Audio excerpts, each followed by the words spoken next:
So today I want to talk a little bit about some of the stuff that is important for a fighter to learn or to develop, and to become a better striker mainly, and a fighter, as you go along. Now, you first, theoretically, or what I should have done myself is start with the feet, the feet placement, right? And from there, work on your lead foot, especially where your lead foot is going to be in accordance to your opponent, and your lead hand. Now, I call it the lead hand for a reason, and the lead foot for a reason, which is the foot that is in front of you, which is closest to your opponent, and the lead hand is the hand that is closest to you and your opponent.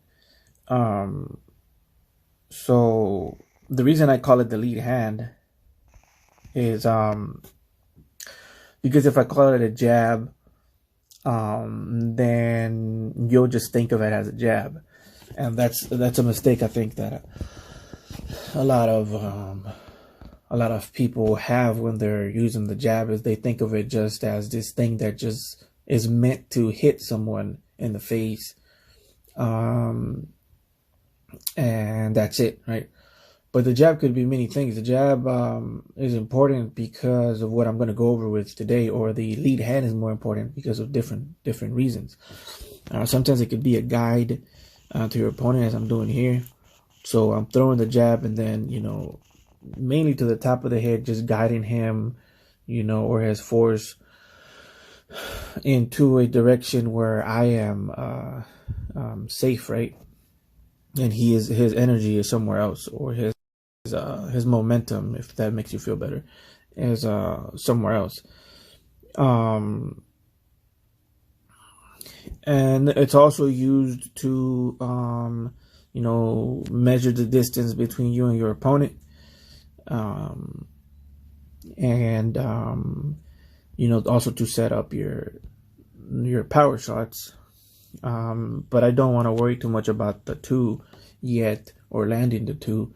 As you start teaching somebody, you want to focus mainly on the lead hand and foot placement, especially with the opponent's lead foot and stuff like that. And so also, not all jabs are meant to land. Some of them are just probing for distance, staying away, keeping them away from you, and stuff like that, right? And then eventually, once you measure your distance, you're able to land that two, when you want to land it, and then that two will eventually, allow you to set up your three. Let's see if we can go over here and look at this a little bit more. Kind of, and check out the feet. Now the feet here, I'm staying on the outside right now.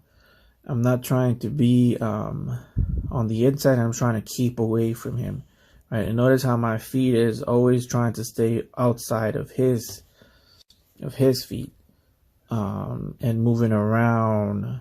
Let me see if I could. By the way, this is the first time I'm doing this stuff with this. And what I'm trying to do is I'm trying to circle this way, right? This way, and not too close, but also not too far to where I can't at least touch him with my lead hand, right? And the backhand, although right now it's lower than I wanted it to be, I'm safe because I'm outside of this area here, right? Let me see if I could. I'm outside of this lead foot here, his lead foot, which is this one here, and I'm circling my lead foot. My lead foot. I'm gonna do green. What? I'm sorry. My lead foot, which is this one, around his lead foot. And that's basically what the game is at first, right? At first, in the beginning, or at least the way I do it, that's the way you do it. And you see play here, see I'm circling that way. But then sometimes when I want to circle back the other way, what I like to do is, instead of pushing off, because usually I push off the back foot. So let's see here. Let's go back. Sorry. You gotta bear with me here. So instead of pushing off the conventional way, is the conventional way for the true boxing stance is you push off your back foot, which is, this is your back foot here, right? Sorry. This is your back foot, and this is your front foot, because the front foot is facing your opponent. The conventional way is to push off the back foot, right? This one, and lift up your front foot, which is this one over here, and that's a conventional way. But what you do is you switch it up, right? When you're trying to move to the other direction sometimes and catch the other guy slipping, is you lead with your back foot, all right? And so this is the back foot here, and you go this way, right? And that makes your opponent go this way where you're at, and then you end up somewhere over here, behind them almost. And you play with that within the fight, right? You play with this within the fight as the fight progresses. So you see me here moving that way, right, and still stretching and then coming back this way. You know, you're constantly doing that. And the reason you're doing that is because you're trying to stay on the outside. Now right here, right, it froze, getting in a good spot. So right here, what you could see with the feet is that we're aligned. So let's see if I can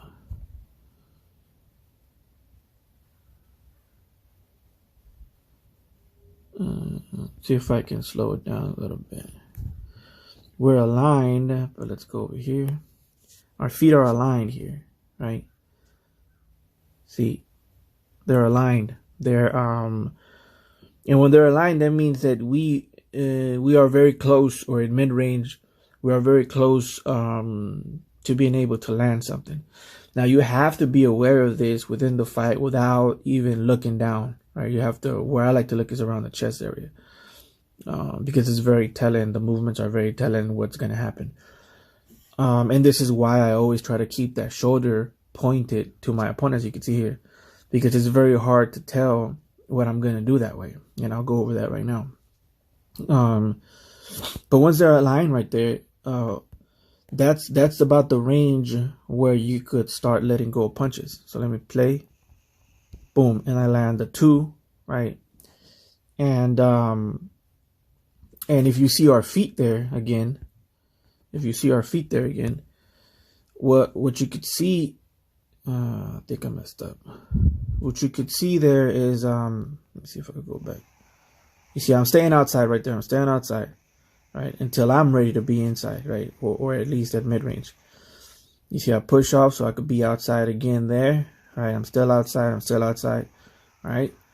And then let's see if we could go to, boom, I'm inside right there, or he starts to back off, right? So that's pretty much the game. Is that lead foot is where the game's at. You see right here, we're both aligned with each other, right? And then I step, boom, inside, and I hit, right? And then I come right back out, right? So that's pretty much, it's pretty much the game. Now notice here I landed that 2, right? And he's expecting for me to try to land it again, right? And then I land it, but I don't land the 2. I land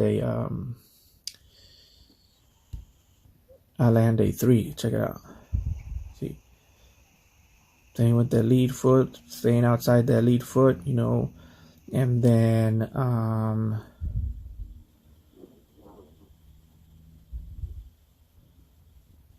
right there. See where our feet are at. The cross pad. Now my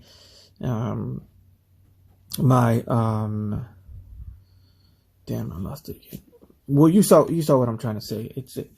I'm kind of having trouble here. This is the first time I'm doing this type of video like this, where I'm talking and I'm looking at the video. And the reason I'm doing it like this is because I'm having trouble with editing my video. So I'm just gonna do it like this, and you guys tell me what you guys think. I tried to explain how important footwork is, right, to a fighter, to a striker, right? See, the lead hand and the lead foot is the first thing you gotta imprint. Now right here we're kind of crossing paths. That's not as my footwork here, like my foot placement here, is not good, but I strike when I need to right there. So this let me see if I can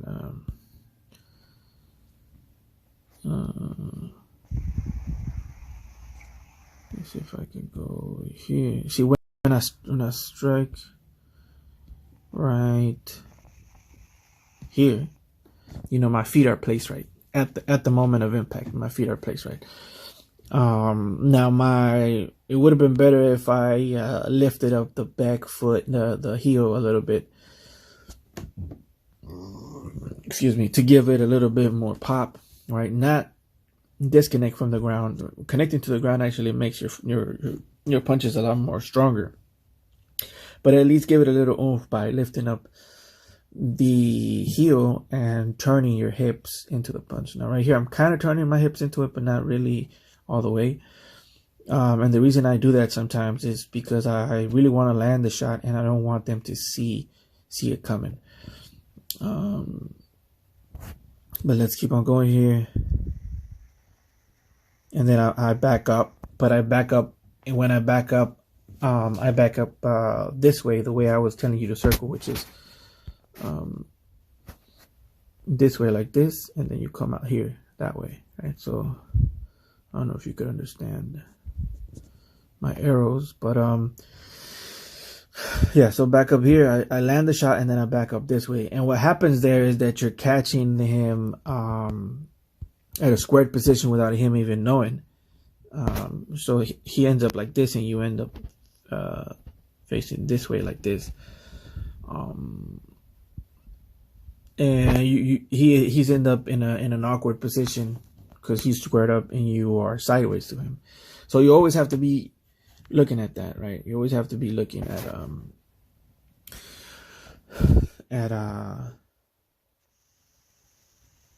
see. So now I'll go back the other way. Yeah, my stuff is just see. And when I go back the other way, from that direction I land it's hard to explain, but notice how my lead hand is always active, right? My lead hand is always active, right? And the reason it's always active is because it's trying to set up the 3, which is a lead left hook, and it's keeping him wondering. He doesn't know if it's going to be a jab, right? If it's going to when the 2 is going to come in, and when it's going to be a hook. So I step around his lead foot. You see, I step the other way around his, and boom, I land a hook. So now he doesn't know if it's going to be a jab, a lead hook, or when the 2 is going to come in, which is what most people try to land most of the time. So see if I can erase this one, because there you go. So that's what you gotta figure out first. And like I said, there's different types of footwork. Right now, what I'm using two types that I can kind of see, and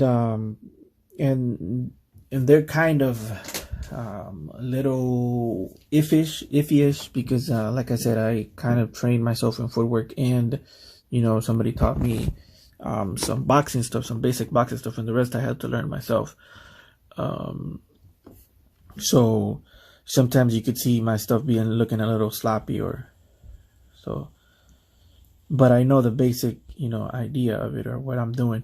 But anyways, the main stuff that I'm using here is a true boxer stance, right, and a T-shaped stance, but an active T-shaped stance, which is a type that you could shuffle around the lead foot with ease. But I'm constantly trying to get into that inside so I can land that too, and my lead hand is always active in order to confuse my opponent. Right. Now let's get into, let's get into other stuff that you can do with the lead hand, and why it's important to teach that at the beginning. So that's another one right there. So let's examine this here. So what I'm doing here, I'm still doing the hooks and the slow it down a little bit. I'm still doing the hooks and the jab and the hooks, right, to confuse the opponent. But the only difference here is that if he tries to come under it or over it, my lead hand quickly turns into a frame, right, or a stopper or a wall, whatever you want to call it. That stops my opponent from coming into me, because this, if you could see here, his rear hand was trying to come in as an uppercut and hit me, in the gut, or if it was like a wrestler trying to get that lead foot there, all you would have to do is the same thing I'm doing here, but then shift this back foot. Let me see if I could, damn, wrong one. Shift this back foot here, right, around that way, if you could understand that, and this front foot this way, right, behind you. And now you kind of go into a southpaw position, and your lead foot is away from that wrestler trying to pin you with that lead hand. So it's a lot. The thing about boxing is, in my opinion, boxing is a complete martial arts. The thing about it is that we strip down through time, and a lot of the stuff is considered to be dirty, or like, for example, this frame here that I'm putting my weight on him. Some people be like, oh, you're not supposed to do that, or because this from here, and this is all from the lead hand still, we haven't changed subject. So this is the lead hand framing on his head and putting weight on his head, right, that he was trying to come in. But this same thing, like I said, it could work for wrestlers trying to come at you. It could work for maybe jiu-jitsu guys trying to come, get low on you or put you to the ground. But from here, from this position here, you can also land your own knee with the lead foot here. Let's use another color, lead foot here. Right, you could also knee him in the face there and pick it up and knee him in the face.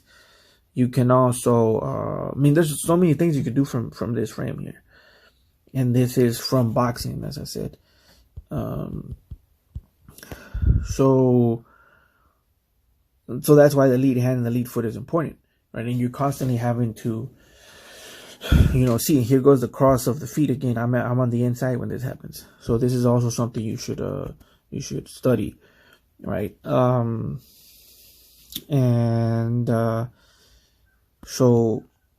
you see, he's trying to come in, and I just push him back. Let's do it again.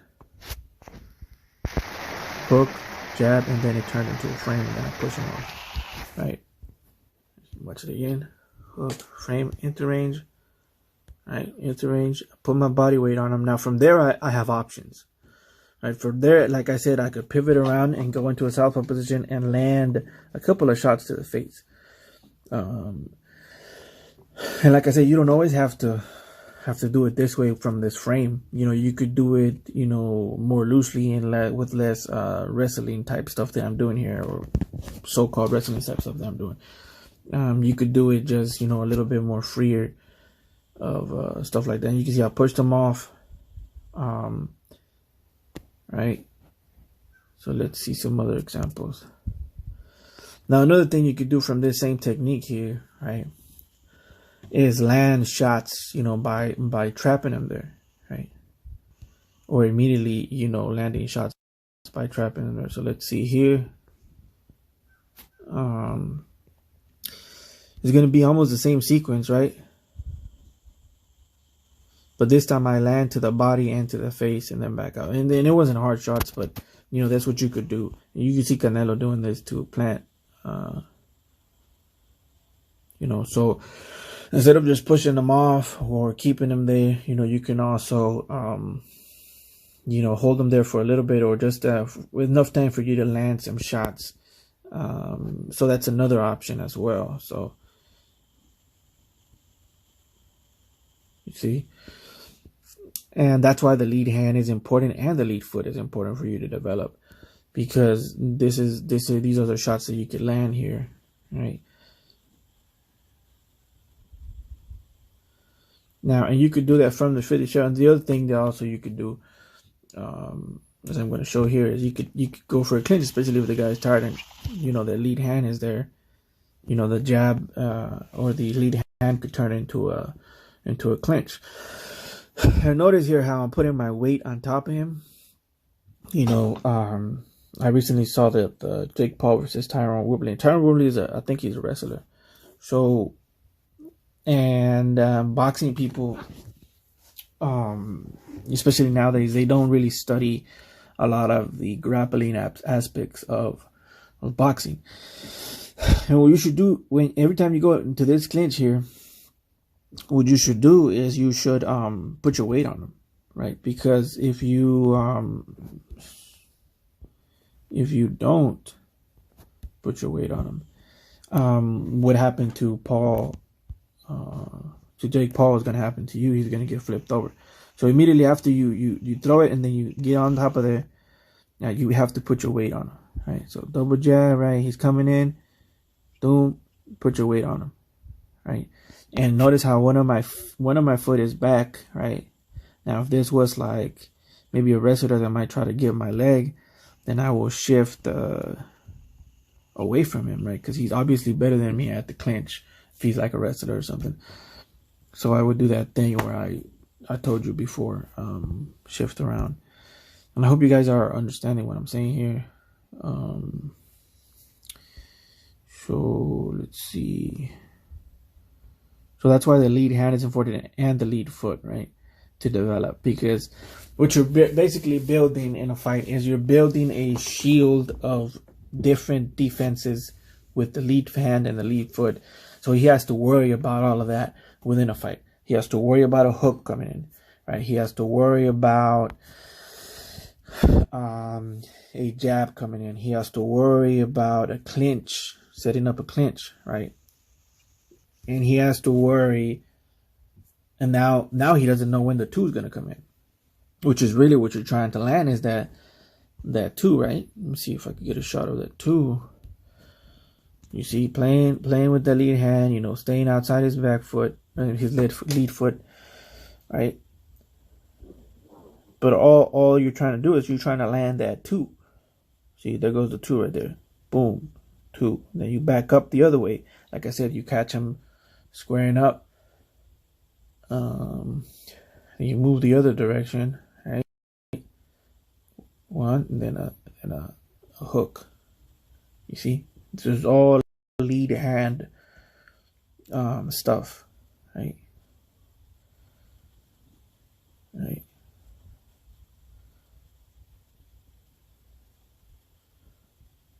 See, so we'll go ahead and save this, and then I'm going to show you some other stuff about the lead hand, and then I'm going to wrap it up. So we have to wait here for a little bit. But anyways, I hope you guys understand what I'm saying here before I go to the last thing here, what you do with the lead hand. And another stance after the true boxing stance, the other stance that also, all of them require this. But let's go over here real quick and see if I could show you another thing here.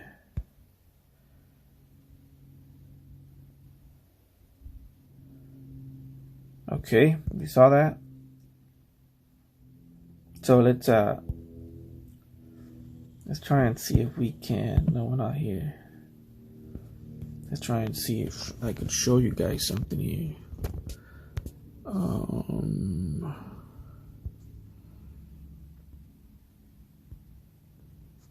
This one. All right. Okay, so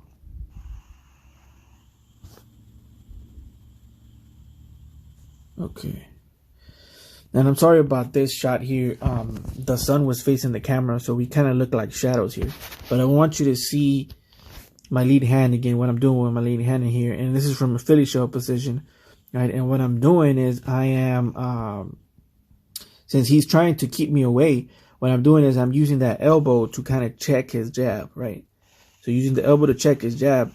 And the reason I'm doing that, or at least the way I use it, is because it's hard to tell when it's going to be a hook, when it's going to be a flick jab, and when it's, so there's different types of jabs, right? And in this particular scenario, I've been setting up a hook by throwing the flick jab and elbow checks to his lead hand. So if you can see here, right?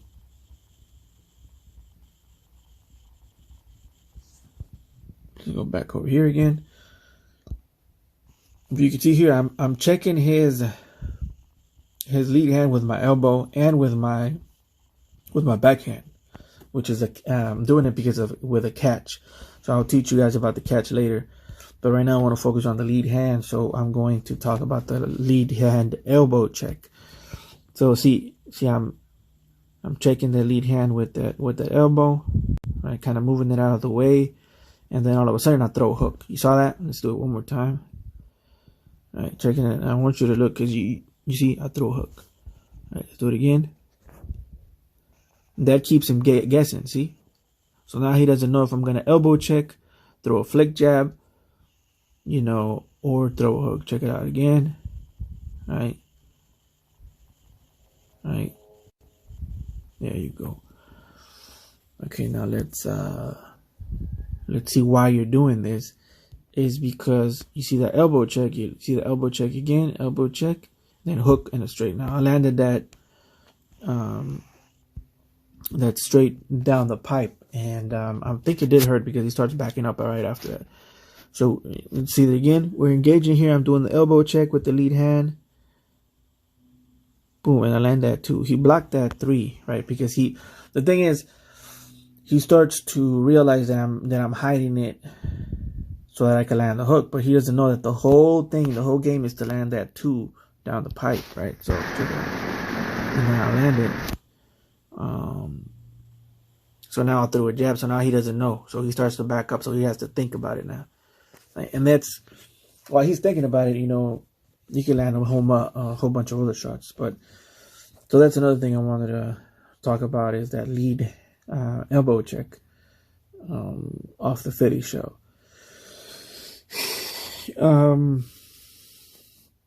So that's pretty much it for today. Let me see if I should save this. So that's it for today, and you know, I hope you guys understood what I was trying to teach here today, or at least from my experience, what I was trying to tell you guys from my experience, what to you know, study first, you know, that lead hand and that lead front leg. In the beginning, your shoulder should be hurting from throwing so many jabs, and you should definitely start sparring. And you know, most of this stuff you figure out within a